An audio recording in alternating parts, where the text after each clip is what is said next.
COVID-19 has really become a tool for persecutors against Christians. In a world that continues to reel from the global pandemic that seems to have no end in sight, we look to other places around the world where even worse than getting COVID is simply being a Christian. Today on the program, we talk with Fadi Sharaya about Christianity in the Middle East and North Africa and the dire need to report this in media.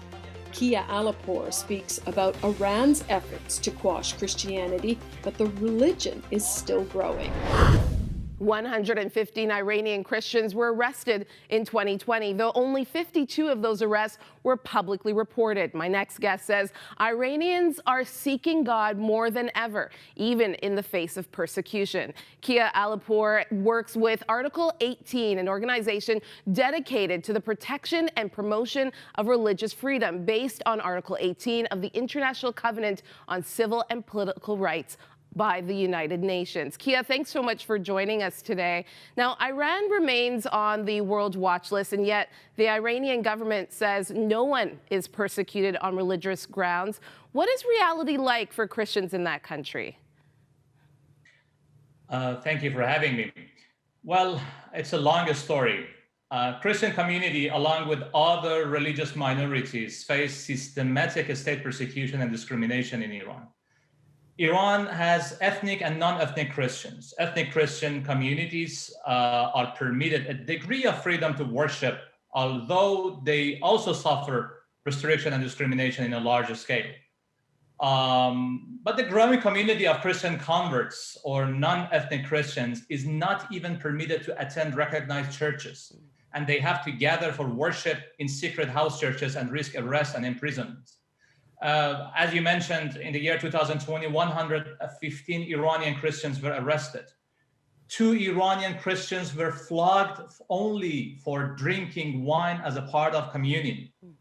Others were denied education or employment, and one couple were told they could no longer retain custody for their adopted lovely daughter, Lydia, on account on their faith.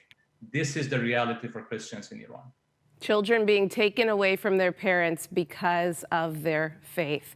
Now, you came to faith, Kiaa, in Jesus in the Netherlands after you fled Iran, and you say there is a hunger for Jesus in Iran. Tell us more about that. Why is there such a hunger? It is such a huge hunger, and this is unbelievable. Just to give you an example, before the revolution of 1979, there were approximately 500 or 600 believers from Muslim background in Iran. But now, according to several reports, Iran is one of the most growing evangelical churches in the world. Approximately more than 800,000 Christians live in Iran, and the majority of them are converts. And this is a conservative estimate, by the way.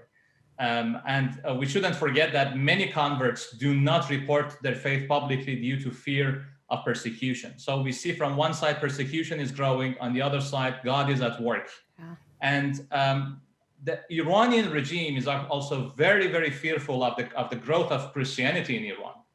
Why? Because if more and more Iranians convert to Christianity, the legitimacy of Iranian regime, which is based on Islamic theocracy, not democracy, Islamic theocracy, will be totally lost.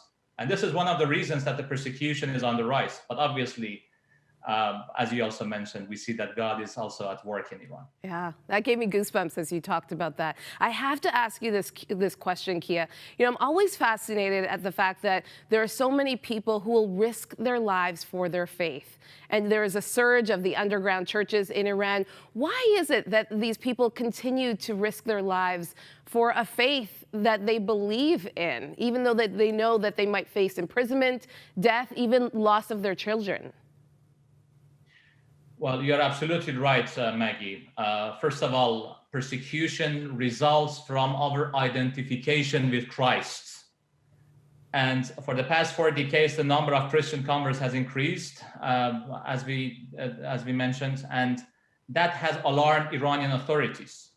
Therefore, they all have begun placing more restrictions on church attendees, violating freedom of worship, and shutting down Iran's main Persian language Bible publisher, even extrajudicial killing of the church leaders inside the country.